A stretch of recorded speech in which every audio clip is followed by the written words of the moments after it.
सरत्या वर्षाला निरोप देऊन नववर्षाचं स्वागत देवदर्शनाने करण्यासाठी लाखो भाविक राज्यातूनच नव्हे तर परराज्यातून सुद्धा शेगावात दाखल झाले. संत गजानन महाराजांच्या मंदिरात आता आपण आहोत. आपण जर का बघितलं तर रात्रभर मंदिर भक्तांसाठी हे खुलं होतं आणि रात्रभर अशाच प्रकारची गर्दी ही भाविकांची आपल्याला बघायला मिळत आहे.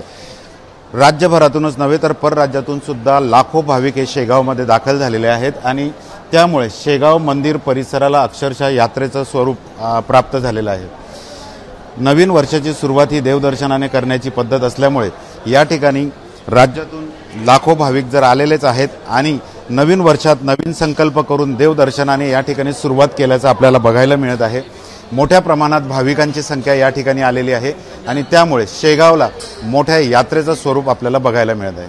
कॅमेरामन शांतारामसह doctor Sanjay Mahajan, ABP Majha, Shegaon, Buldhana. ABP माझा, उघडा डोळे बघा नीट.